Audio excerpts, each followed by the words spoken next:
Hello everyone. आज हमारी unit continue चल रही थी thermodynamics.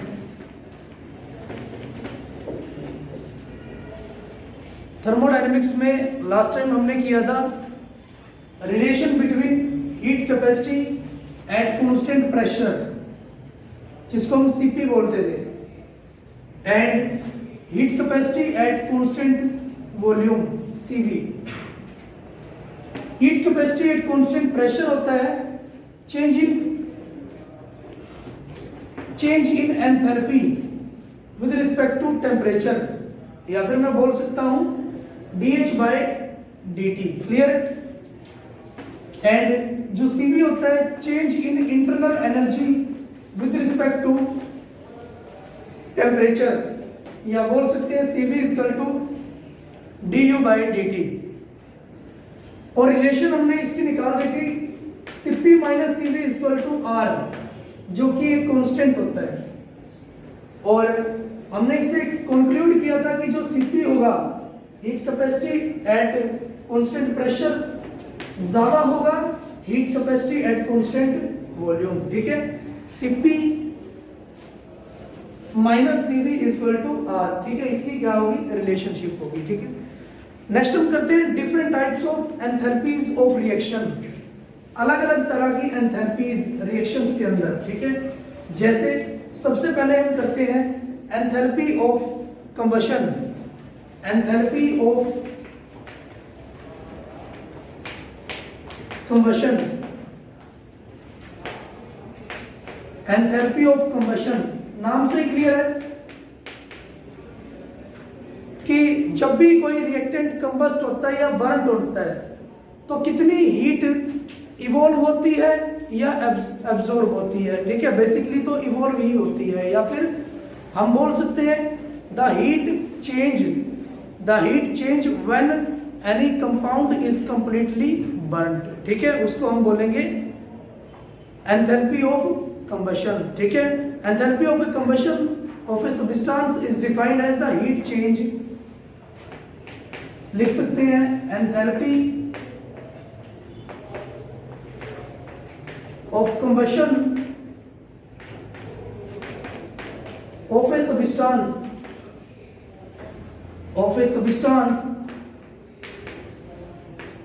is defined as the heat change when 1 mole of substance is completely burned. Heat change when 1 mole of substance is completely burned.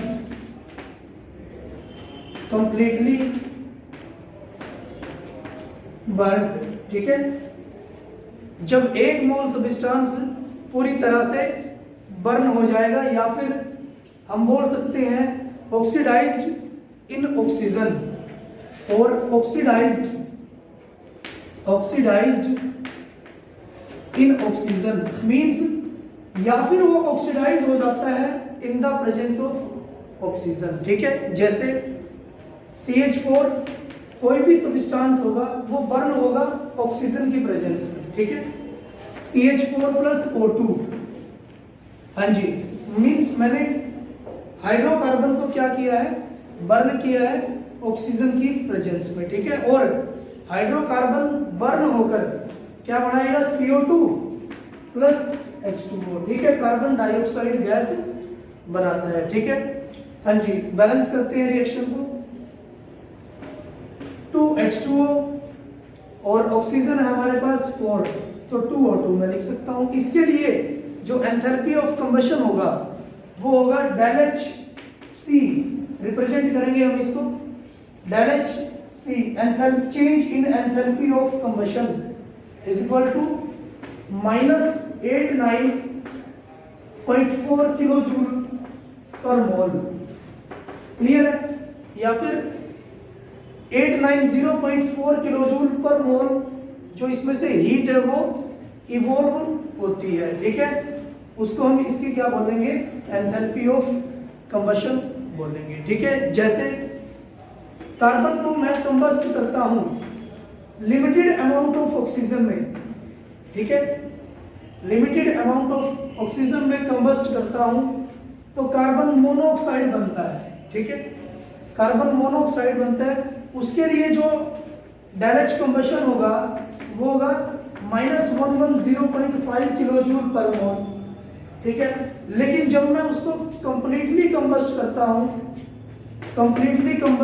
हूं, ठीक है, या फिर ऑक्सीजन उसको एक्सेस में दे देता हूं, ठीक है, लिमिट में नहीं देता, तो वो क्या बनता है, कार्बन मोनोऑक्साइड बनता है, ठीक है, जिसका जो एंथैल्पी ऑफ कंबशन होगा वो होगा -39.3 किलोजूल पर मोल। क्लियर है। और आपको पता ही है कि जो कार्बन मोनोऑक्साइड है वो ज्यादा हार्मफुल होती है हमारे लिए, ठीक है, as compare to carbon dioxide, क्योंकि कार्बन मोनोऑक्साइड्स 500 टाइम्स ज्यादा रिएक्ट करती है हमारे हीमोग्लोबिन के साथ, ठीक है, और हमारे हीमोग्लोबिन के साथ कॉम्प्लेक्स बना देती है, ठीक है, तो इसीलिए ये ज्यादा हार्मफुल होती है एज कंपेयर टू CO2, ठीक है। हाँ जी, नेक्स्ट हम बात करते हैं एंथैल्पी ऑफ कंबशन या standard enthalpy of combustion. Standard enthalpy of combustion, standard enthalpy of combustion होगा कि किसी भी सब्सटेंस का कंप्लीटली बर्न्ड होना, ठीक है, किसी भी सब्सटेंस का या फिर 1 मोल सब्सटेंस का कंप्लीटली बर्न्ड होना एट स्टैंडर्ड कंडीशंस, ठीक है, स्टैंडर्ड कंडीशंस पर बर्न्ड होना, ठीक है। मैं लिख सकता हूं defined as the heat change when 1 mole of substance is completely burnt or oxidized in oxygen at standard conditions, ठीक है। और वो स्टैंडर्ड कंडीशंस क्या होंगी, स्टैंडर्ड कंडीशंस होंगी 298 kelvin and 1 bar pressure. Clear. अगर मेरे पास कंडीशंस है 298 केल्विन और 1 बार प्रेशर, तब मैं किसी सब्सटेंस को बर्न करता हूं तो उसको, और जितनी हीट उसमें से इवोल्व होती है उसको हम क्या बोलेंगे, स्टैंडर्ड हीट ऑफ कंबशन। इसको रिप्रेजेंट हम करते हैं del H C naught. Clear है, del H C naught. Clear है, हाँ जी, standard heat of combustion del H naught या डेल एच नोट सी, ठीक है, इससे हम इसको रिप्रेजेंट करेंगे। नेक्स्ट है enthalpy of formation. Enthalpy of formation बहुत ज्यादा इंपॉर्टेंट और नाम से ही क्लियर है कि कोई भी रिएक्शन जब प्रोसीड करती है, कोई भी रिएक्शन जब प्रोसीड करती है तो जितना उसमें प्रोडक्ट बनता है और प्रोडक्ट बनने के दौरान जितनी हीट चेंज होती है उसको हम क्या बोलेंगे, enthalpy of formation. Enthalpy of formation, enthalpy of formation हमारे पास होगा the heat change when 1 mole of the substance is formed from its elements. The heat change, heat change, चाहे हीट इवॉल्व हो, चाहे हीट इवॉल्व हो और चाहे absorbed हो। The heat change when 1 mole of the substance is formed, 1 mole of substance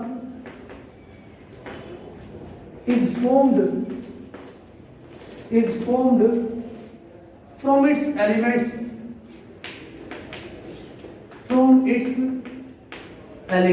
clear. इसके elements में से अगर कोई सब्सटेंस बनता है, ठीक है, under the certain condition of temperature and pressure, means जो टेम्परेचर है या प्रेशर है उसकी कोई भी कंडीशन हो सकती है, ठीक है, under the certain condition of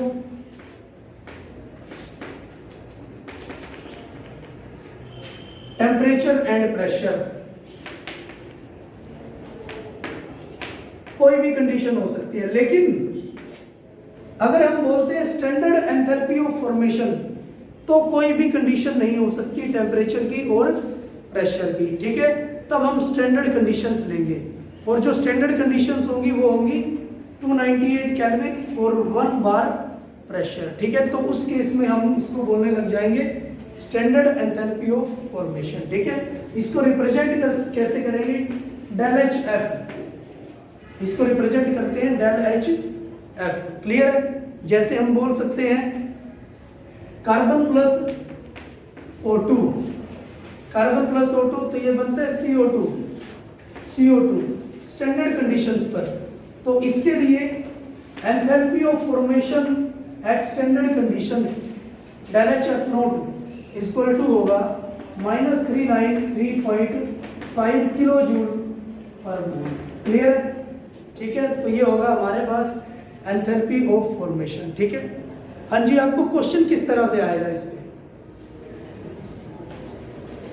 question आएगा आपके पास न्यूमेरिकल्स के टर्म में, ठीक है।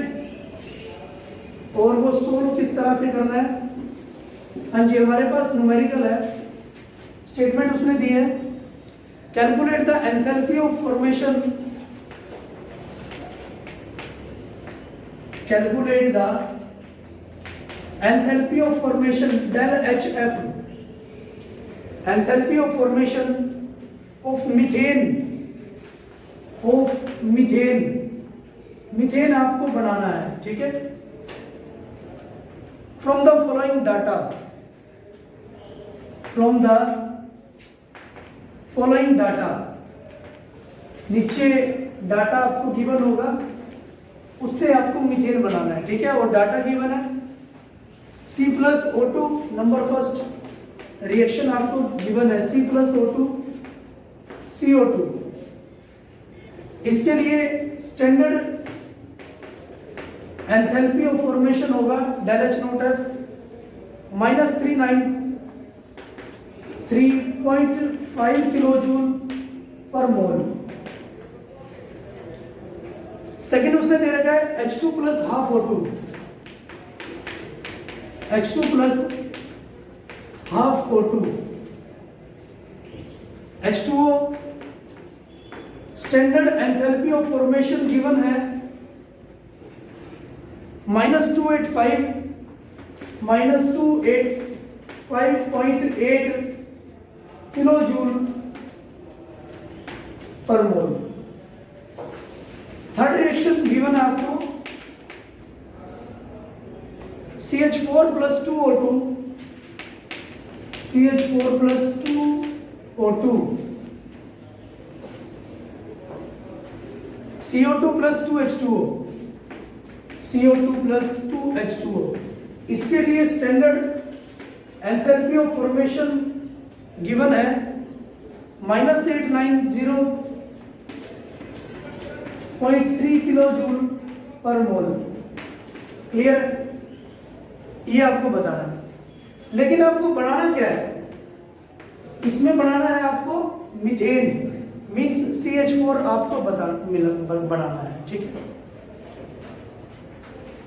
CH4 हमारे पास बनता है कार्बन के और हाइड्रोजन के जुड़ने से। यहां पर कार्बन हमें यहां दे रखा है, इस रिएक्शन में दे रखा है, और हाइड्रोजन दे रखा है इस फॉर्म में, H2 की फॉर्म में, ठीक है। तो हमें रिएक्शन के अकॉर्डिंग ही चलना पड़ेगा। हमें चाहिए कार्बन चाहिए और हाइड्रोजन चाहिए, जिससे बन जाएगा CH4, ठीक है। रिएक्शन को बैलेंस करते हैं। हाँ जी, H2 है तो H2 की फॉर्म में लिखा है, कार्बन है तो कार्बन की फॉर्म में लिखा है। कार्बन प्लस 2H2 CH4 बन जाता है। मुझे ये रिएक्शन बनानी है, ठीक है। इसका एंथैल्पी ऑफ फॉर्मेशन मुझे चाहिए। तो जो ऊपर मुझे 3 रिएक्शंस दे रखी हैं, उसको हमें रीअरेंज करना है, और जो ये एंथैल्पी ऑफ फॉर्मेशन दे रखा है, ठीक है, जिस हिसाब से हम इन रिएक्शंस को रीअरेंज करेंगे, उसी हिसाब से वही ऑपरेशंस हम इन पर अप्लाई करेंगे, ठीक है। तो सबसे पहले तो मुझे लग रहा है कि ये जो थर्ड रिएक्शन है, इसमें CH4 रिएक्टेंट की टर्म में दे रखा है, लेकिन हमें चाहिए वो प्रोडक्ट की टर्म में, ठीक है। तो अगर कोई भी किसी भी रिएक्शन को अगर माइनस कर देते हो आप, ठीक है, अगर आप माइनस कर देते हो तो वो क्या होगा, मान लो ये रिएक्शन क्या है, एक्सोथर्मिक रिएक्शन है, ठीक है, अगर मैं इस रिएक्शन को पलट देता हूं तो वो रिएक्शन क्या बन जाती है, एंडोथर्मिक रिएक्शन बन जाती है। क्लियर? अगर मैं प्रोडक्ट को रिएक्टेंट लिख दूं और रिएक्टेंट को प्रोडक्ट लिख दूं तो वो रिएक्शन बन जाती है एंडोथर्मिक। या फिर अगर किसी रिएक्शन को आप सब्सट्रैक्ट करते हो तो रिएक्शन के जो फेज है वो बदल जाते हैं, ठीक है, प्रोडक्ट रिएक्टेंट बन जाता है और रिएक्टेंट प्रोडक्ट बन जाता है। क्लियर है? और दूसरा ऑपरेशन मुझे करना पड़ेगा, जो हाइड्रोजन है उसके मुझे 2 मोल चाहिए, तो पूरी रिएक्शन को मुझे 2 से मल्टीप्लाई करना पड़ेगा, ठीक है, पूरी रिएक्शन को 2 से मल्टीप्लाई करना पड़ेगा, ठीक है। मान लो ये मेरे पास है फर्स्ट रिएक्शन, ये सेकंड रिएक्शन है और ये थर्ड रिएक्शन, ठीक है। तो मैं इसमें इस रिएक्शन को ऑब्टेन करने के लिए मैं इसमें ऑपरेशन लगाता हूं, हाँ जी, 1 + 2 इक्वेशन 1 को 2 में जोड़ दूंगा। क्लियर है? ताकि कार्बन और हाइड्रोजन ऐड हो जाए, कार्बन और हाइड्रोजन ऐड हो जाए। और फिर मुझे CH4 चाहिए प्रोडक्ट में, तो थर्ड इक्वेशन को मैं क्या कर दूंगा, सब्सट्रैक्ट कर दूंगा, ताकि जो प्रोडक्ट है वो रिएक्टेंट बन जाए और जो रिएक्टेंट है वो प्रोडक्ट बन जाए, ठीक है। हाँ जी, अप्लाई करते हैं। जो फर्स्ट रिएक्शन है और जो सेकंड रिएक्शन है उसको मल्टीप्लाई भी कर दूंगा 2 से, सेकंड रिएक्शन है उसको मल्टीप्लाई कर दूंगा 2 से, क्योंकि मुझे 2 मोल चाहिए हाइड्रोजन के। तो ये आ गया मेरे पास first reaction, carbon plus O2 CO2। Second reaction मेरे पास आई है, 2 से मल्टीप्लाई कर दीजिए, 2H2 प्लस O2, हाँ जी, 2/2 तो 2 कैंसिल हो गया, O2 प्रोडक्ट आएगा 2H2O, ठीक है। हाँ जी, थर्ड रिएक्शन मैंने माइनस किया है, तो इसका मतलब जो प्रोडक्ट है वो रिएक्टेंट साइड लिखूंगा, CO2 plus 2H2O, CO2 plus 2H2O, product होगा हमारे पास CH4 plus 2O2। Overall reaction हम लिखते हैं, हाँ जी, 1 मोल CO2 दे रखा है, 1 मोल CO2 से कैंसिल आउट हो जाएगा, 2H2O है, 2H2O से कैंसिल आउट हो गया, हाँ जी। यहां पर हमारे पास बचा 1 + 1 2O2 बन गया है और प्रोडक्ट में हमें दे रखा है 2O2, तो ये भी कैंसिल आउट हो जाएगा, ठीक है। तो ओवरऑल मेरे पास जो रिएक्शन बची है वो बची है कार्बन प्लस 2H2, ठीक है। रिएक्टेंट में और कुछ नहीं बचा है, प्रोडक्ट में बचा है CH4, ठीक है, जो कि हमें चाहिए भी, ठीक है, यही रिएक्शन मुझे चाहिए थी। कार्बन प्लस 2H2, प्रोडक्ट है CH4, ठीक है, enthalpy of formation of methane हमें निकालना था, ठीक है। तो यही सेम ऑपरेशन हम इन वैल्यूज पर अप्लाई कर देंगे और मेरे पास आ जाएगी enthalpy of formation of methane, ठीक है।